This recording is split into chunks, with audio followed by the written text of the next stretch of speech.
गाड़ी आगे लो, गाड़ी आगे लो।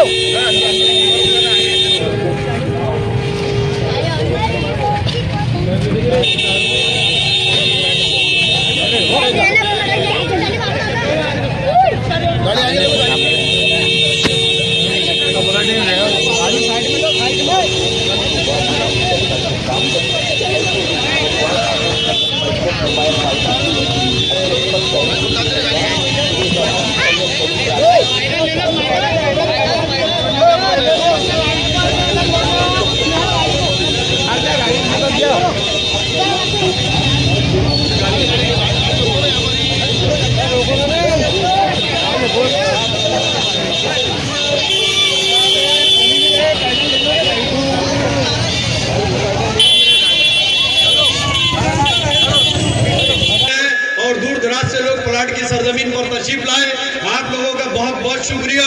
अल्लाह का बड़ा एहसान है कि बहुत मुख्तसर वक्त में और ये वर्किंग डे के अंदर ये काम धंधे का समय है, इसमें भी आपने इतनी तादाद में जमा होकर ये बताया है कि हम मजलिस के साथ है, मजलिस के सिपाही है। अलहाज बैरिस्टर नसरुद्दीन अवैसी साहब, इम्तियाज जलील साहब और वारिस पठान साहब के जाने वाले हैं, इनके आदेश पर हम यहाँ पहुंचे हैं। आपका बहुत बहुत शुक्रिया। अजीज दोस्तों, एक अशार में कहकर अपनी बात को खत्म करता हूँ कि तीर और तलवार से तबर रखना, तीर और तलवार से तबर रखना, टीपू सुल्तान सा जिगर रखना। तुम हो मैदान जंग के गाजी, कल की सोचेगा वक्त सोचने वाला, तुम आज की खबर रखना।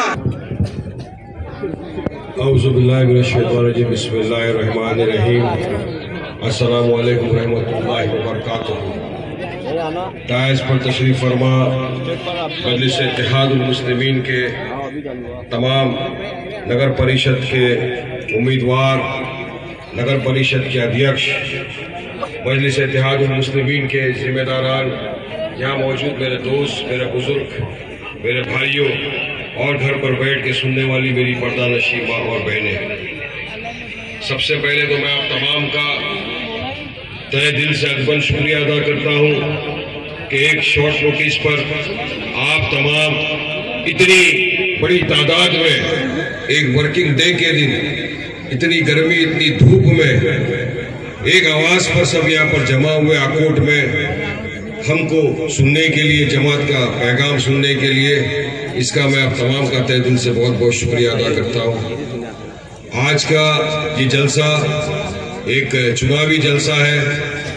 जैसा कि आपको तमाम को पता है कि आकोट में पूरे महाराष्ट्र में नगर परिषद के चुनाव होने हैं। 2 दिसंबर के दिन पोलिंग होनी है और जिस तरह से मुख्तलिफ सियासत पार्टियों ने अपने अपने उम्मीदवारों को यहाँ से ठहराया है, इसी तरह मजलिस इत्तेहादुल मुस्लिमीन ने भी आपके अपने शहर आकोट से 16 उम्मीदवारों को नगर सेवक के लिए टिकट दिया है और एक नगर अध्यक्ष के लिए टिकट दिया है।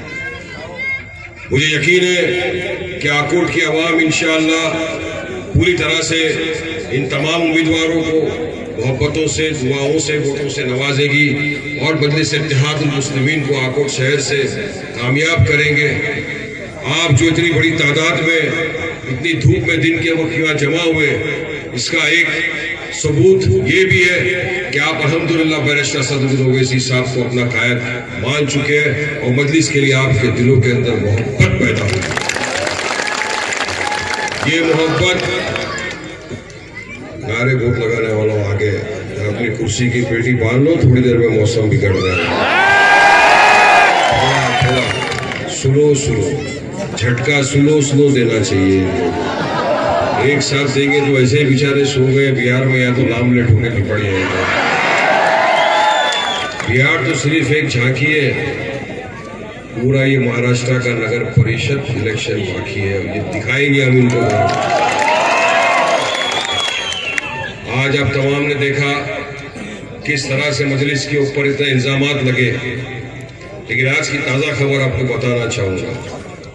एक बैनर अभी सोशल मीडिया के ऊपर बड़ी तेजी से वायरल हो रहा है, जिसमें आप बैनर के ऊपर देखेंगे तो महाराष्ट्र के नगर परिषद का चुनाव दिखाया जा रहा है। उस बैनर पे महाराष्ट्र के उप मुख्यमंत्री सन्मान्य शिंदे साहब, उनके लोगों के फोटो है जो बीजेपी के साथ अलायंस के अंदर है, जो अजीत दादा के साथ अलायंस में है, जो महायुति का एक हिस्सा है। उसी बैनर साथ में हमारी सोनिया मैडम जी का फोटो है, सन्मान्य खड़गे जी का फोटो है, सन्मान्य कांग्रेस के जो राहुल गांधी जी है उनका फोटो, यानी कांग्रेस शिवसेना शिंदे साहब की एक साथ मिलकर किन जगहों के ऊपर नगर परिषद का चुनाव लड़ा। आप फोटो है देख लीजिए, लोगों ने ट्विटर के ऊपर भी डाला। मतलब चुनाव के वक्त साथ में आप लोग चुनाव में वोट मजलिस के आप काटो, और फिर भी बी टीम का इल्जाम आप किस पे लगाएंगे?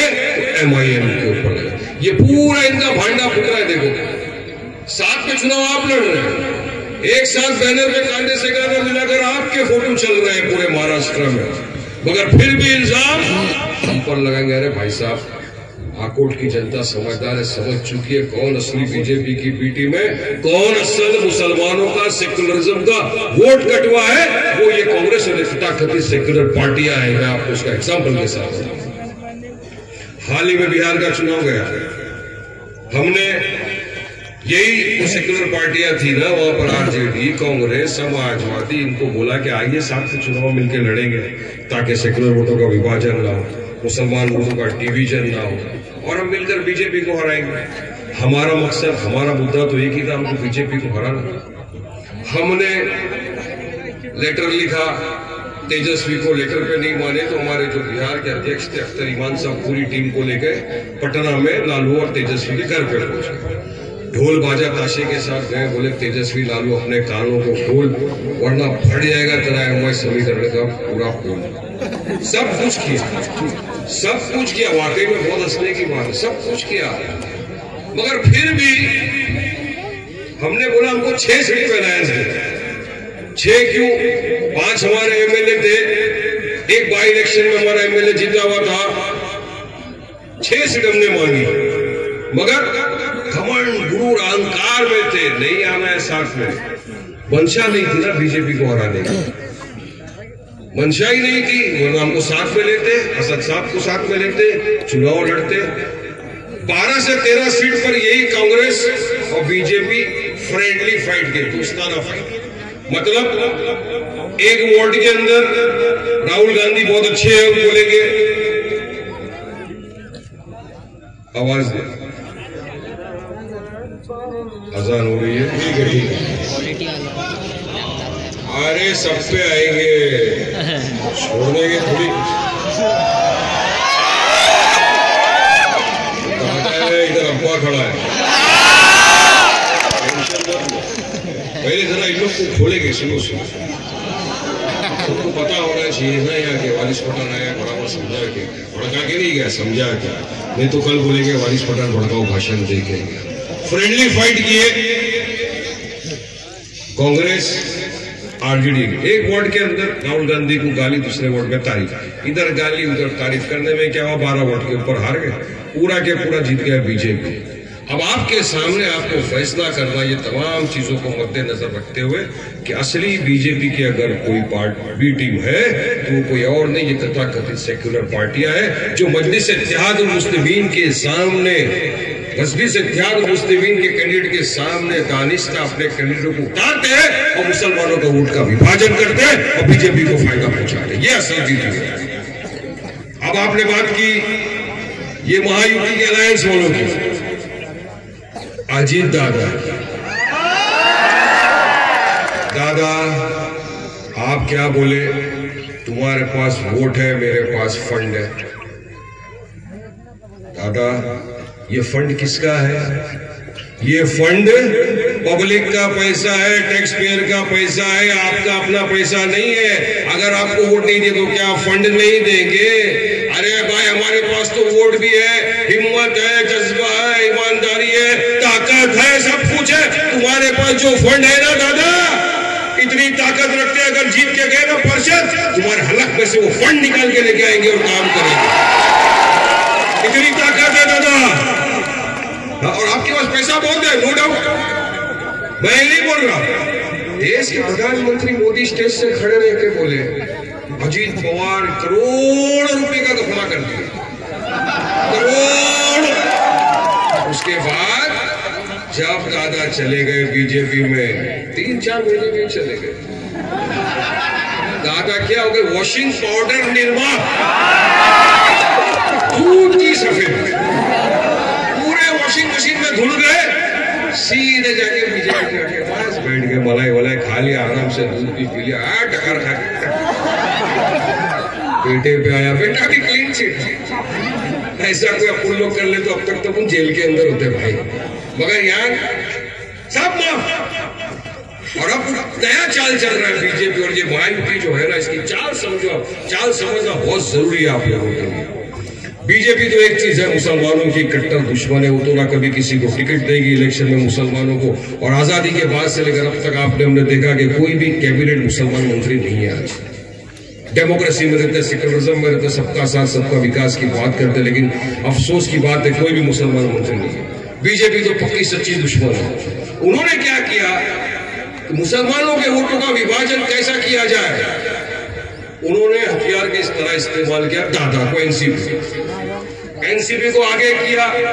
सारे अपने मुसलमान लालच में कुर्सी की, पैसे की, नोट की खपाट अब दादा की पार्टी में जाए, लाइन लगा के चले गए।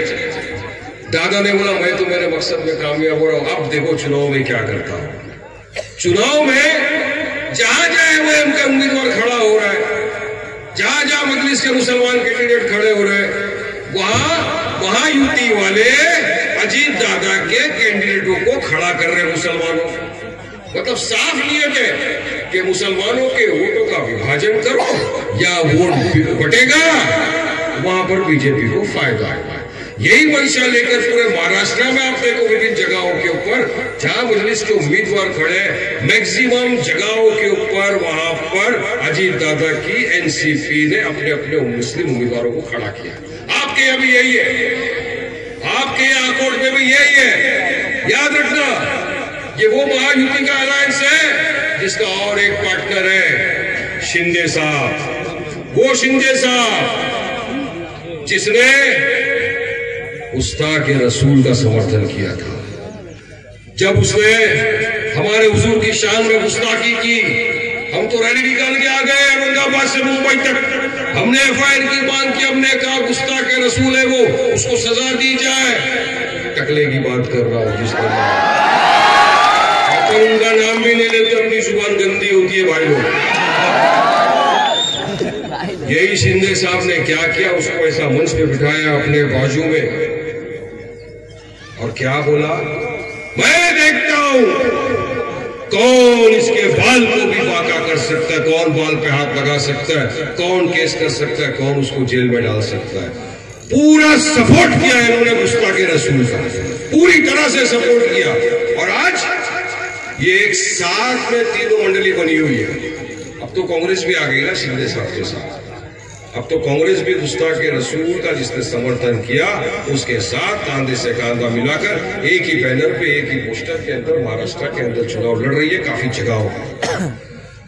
मुझे एक चीज तो पूरा यकीन है कि मुसलमान हर चीज बर्दाश्त कर लेगा, अपने हुजूर की शान में गुस्ताखी किसी भी कीमत पे बर्दाश्त नहीं करेगा।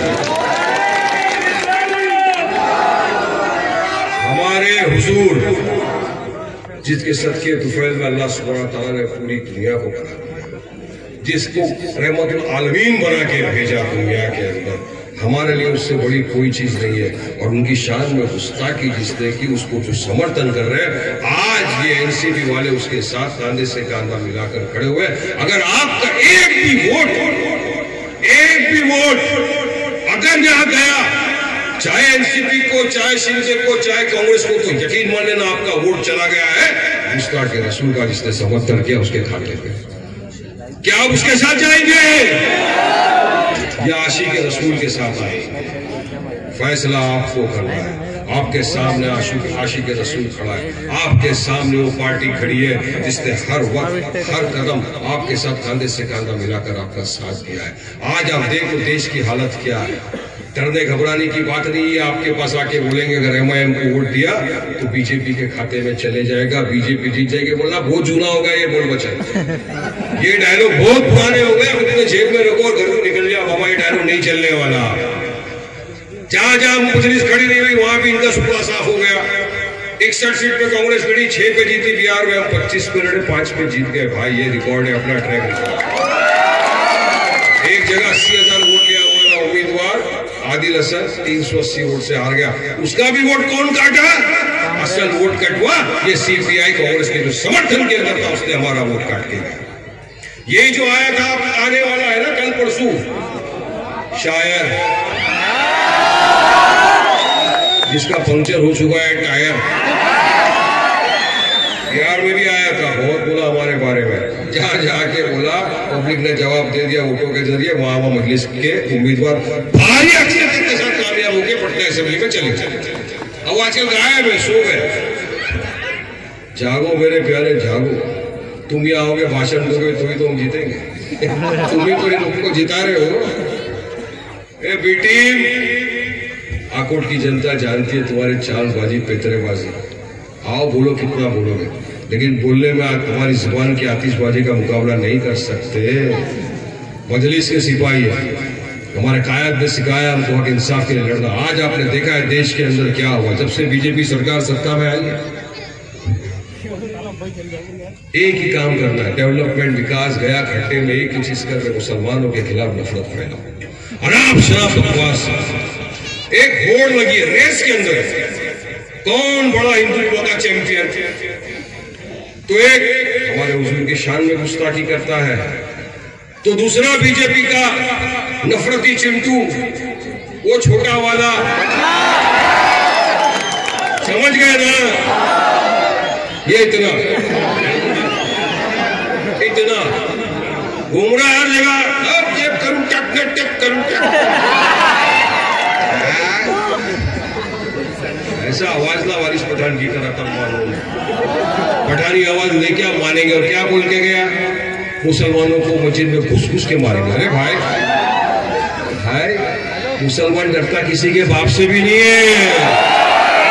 ये तो कायदे कानून का सम्मान करते हैं,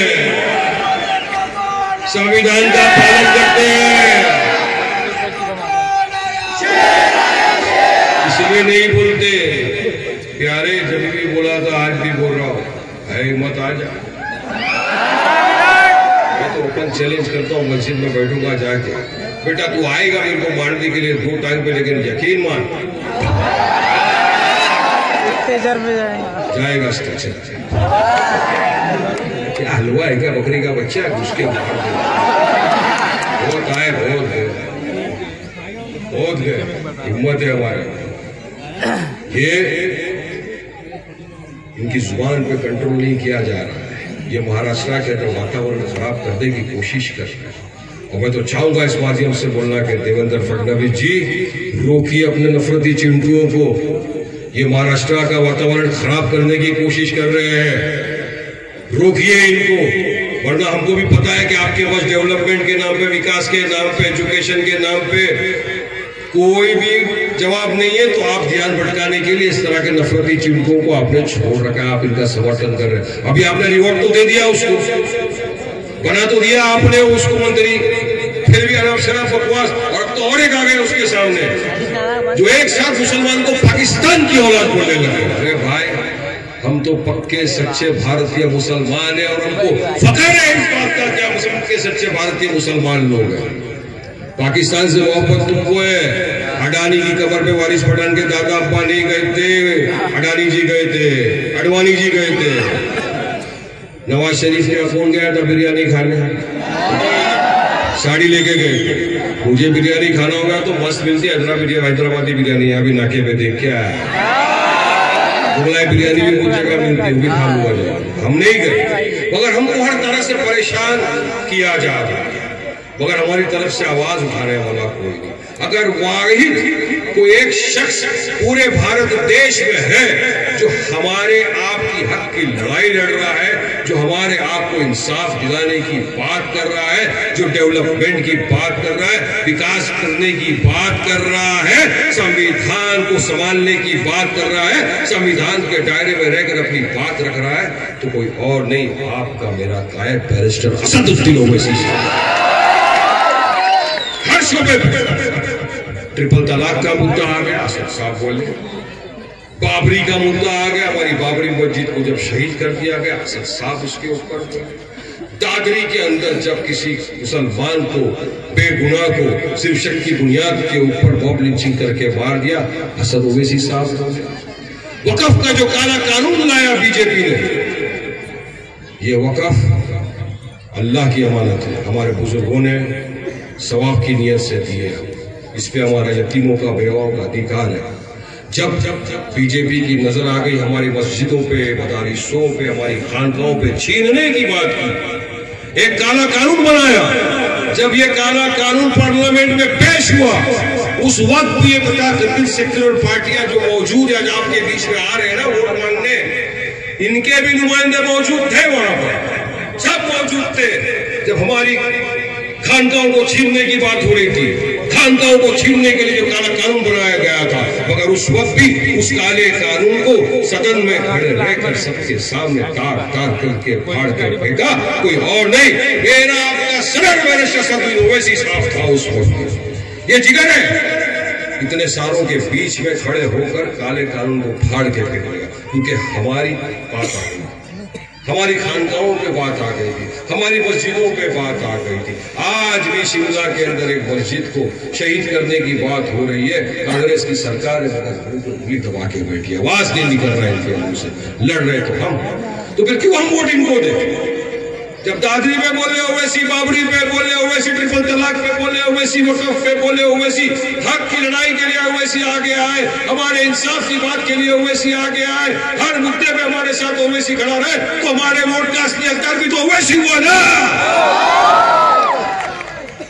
हक सब हम लड़े, और वोट लेने के लिए तुम भिक्का कटोरा लेके आ जाओ। नहीं भाई नहीं, इतने सीधे साधे मत समझना भाई, सीधे भोले हैं, नीयत साफ रखते हैं, मगर जब इंसाफ की बात आ जाएगी तो आकोट का एक एक युवा, एक एक बाप है, सब खड़े हो जाएंगे, मुत्तहिद होंगे, इत्तेहाद पैदा करेंगे, सफों में से दरार को मिटाएंगे, एक साथ निकल के जाएंगे बूथ पर, और जहां दिखेगा पटक का बटन दबाएंगे, जोर से और जिताएंगे मजलिस से उम्मीदवारों को पूरे काट के। आकोट की जनता से मेरी अदबन गुजारिश अपील है, बोलने को तो बहुत कुछ है मेरे पास, इतना बोलूंगा इनके कान में से कुछ निकल जाएगा, लेकिन फिलहाल मुझे और 3 जगहों पे जाना है जहां पे वक्त लिया गया है, टाइम की पाबंदी है। आपसे बस इसी दरखास्त करूंगा, रिक्वेस्ट करूंगा, क्योंकि आप तमाम इतनी दूर से आए हैं। प्रभाग क्रमांक 1 के जो उम्मीदवार है हमारे, उनको अपोजिशन वालों की तरफ से जान से मारने की धमकी दी जा रही है। साहेब हे बघा काय चाललं तुमच्या राज्यात, जे आमच्या प्रभाग क्रमांक 1च्या उमेदवार आहे त्यांना आता कोणी म्हणत दिले की त्याला जीवे ठार मारण्याची धमकी देत आहेत, काळजी करून घ्या, इन्क्वायरी करा आणि जे कोण असेल त्याला तुम्ही अटक करा, नाही तर ते बघा आम्ही तर कायदा कानूनचे पालन करतो, संविधान मध्ये राहतो आम्ही, त्याला तुम्ही पकडा, बरोबर आतमध्ये टाका, कोणी पण असेल, जे कोणी असेल आतमध्ये टाका, त्यांना आतमध्ये टाका। डरने और घबराने वाली जमात का मजलिस इत्तेहाद मुस्लिम भी नहीं है, हम कायदा कानून अपने हाथ में नहीं लेते, इसीलिए सरकार के ऑफिसरों को वारिस पठान मंच से बोल रहा है कि अभी जो मेरे पास कंप्लेंट आई है इसका संज्ञान लिया जाए, और जो भी इस तरह की धमकी दे रहा है उसके खिलाफ फौरन तौर से कार्रवाई की जाए। क्या डराएंगे क्या हमको? हम डरेंगे क्या? डरेंगे क्या? डरने घबराने वाली जमात का नाम नहीं है मजलिस इत्तेहाद मुस्लिमीन। मेरा कायद होता है पूरे देश के अंदर, उस गोली चल गई, हमला हो गया, सब कुछ हो गया, दूसरे दिन इसी तरह मंच में खड़े हो गए शुरू तो आके इंसाफ की बात करने के लिए, ऐसे कायद के हम नुमाइंदे आके आपके खड़े और बात कर रहे हैं। ये डराने घबराने का काम उनको बोलो बंद करो। डर गए वो लोग ना, डर गए। उनको पता है कि उनका पूरा भांडा फूट चुका है, विकास कुछ नहीं किया, काम कुछ नहीं किया, जनता का समर्थन नहीं है, कुछ नहीं है। तो अब ओछी हरकतों पे उतरेंगे, डराएंगे घबराएंगे, लेकिन हमको डरना नहीं है, घबराना नहीं है। संविधान को लेकर चलना है, दिल में जज्बा लेकर